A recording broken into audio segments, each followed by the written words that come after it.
TV streaming dongles and boxes simply used to be a way for older, dumber TVs to gain access to newer streaming channels. But with almost every new TV on the market today being a smart TV, what's the allure of a dongle like the brand new Chromecast with Google TV here? I'm Erin from TechGadgetsCanada.com, and for starters, there are still plenty of folks out there who don't own a newer or streaming TV. So some folks might actually need a device like this to get their older TVs connected. For other folks, choosing an external streaming device means they get a more familiar operating system, one that they know and like. And for still others, it's about being able to connect your TV and your smartphone, tablet, or laptop, since some smart TVs' operating systems do not play nice with all phones. So that's the why. Now to the how. Google's new Chromecast with Google TV just launched here in Canada, and in this review I'm going to take a look at what this streaming dongle can do, its key features, and whether I think it's a good buy. An early heads up that if you end up liking this video and finding it helpful, to please hit that like button and give me a sub, because it does help me keep making more videos that I hope everyone out there can watch, enjoy, and learn from. The all-new Chromecast with Google TV has been redesigned. It's now got a softer, more pebbly or rounded shape, kind of like the new Nest audio speakers did. It retains the same puck and HDMI cable configuration that makes it super easy to hide behind your TV. It's also made in a handful of pastel colors now, too. The big new addition to the package here is the addition of a physical remote with voice control. This is a biggie. Roku has always offered a remote with its streaming services, and with its previous generations of Chromecast, Google seemed to poo-poo physical remotes in favor of using only your smartphone, though that has obviously changed.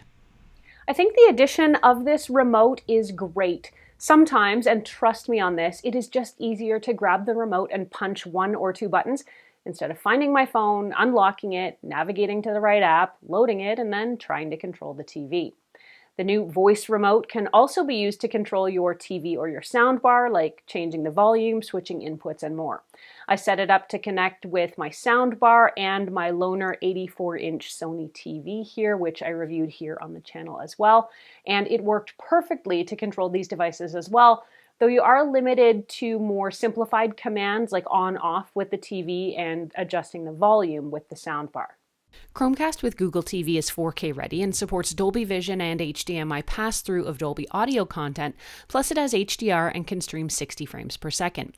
Let's get to know the interface. One of Google's big selling points on this device is that Google TV organizes movies and TV shows from your subscribed services all in one place, in a tab called For You. It's a lot like Apple TV's Watch Now screen, if that's more familiar to you.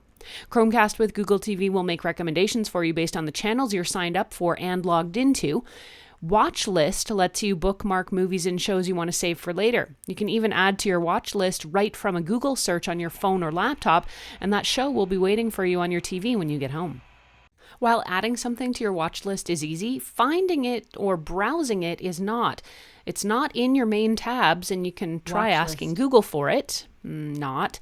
In the end, I found it buried in a tab called Library. Looks like this feature needs a bit of work or maybe some renaming.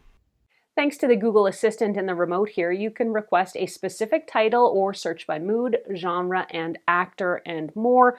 I'm going to give it a go here. Anne Hathaway.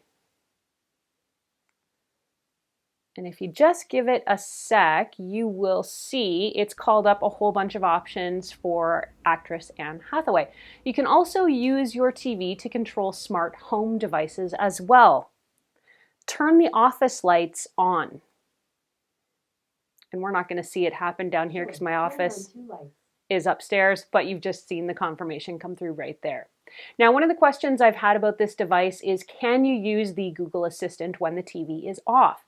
I could not find a straight up answer to this online, but when I tried talking to Google with just my voice and not using the assistant button on the remote, there was no response. So my experience with this is that the Google Assistant does not act as a standalone or voice activated digital assistant device on the Chromecast with Google TV here. One of the big reasons folks add a streaming device like Chromecast is to be able to share content from their phones. With Chromecast with Google TV, you can cast from more than 1,000 compatible Android and iOS apps directly from your phone, laptop, or tablet. Plus, you can mirror your Chrome web browser tab right to your TV. To do it, just look for the Cast icon, which is kind of shaped like a little rectangle with Wi-Fi bars in the corner on compatible apps.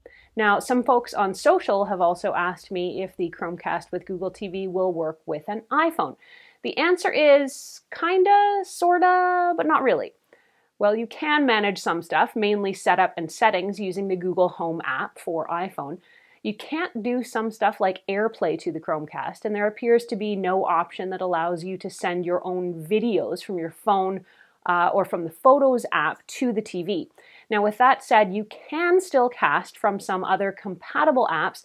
I'm thinking mainly things like YouTube or Netflix. So you can cast videos from those services from your iPhone to the Chromecast.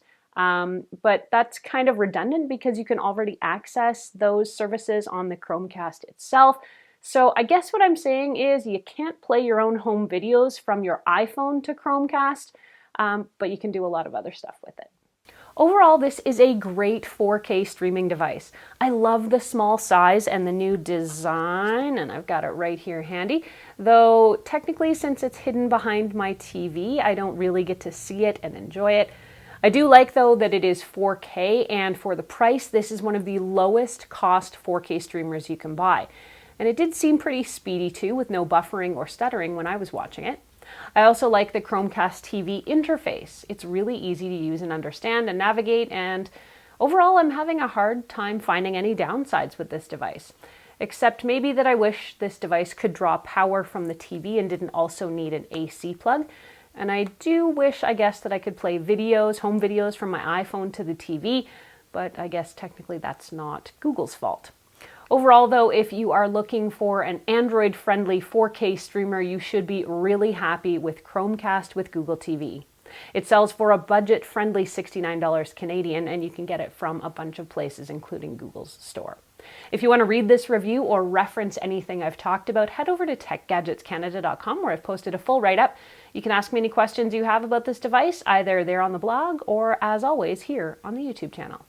Thanks so much for watching. I'm Erin. Until the next time, you can find me on either Twitter or Instagram.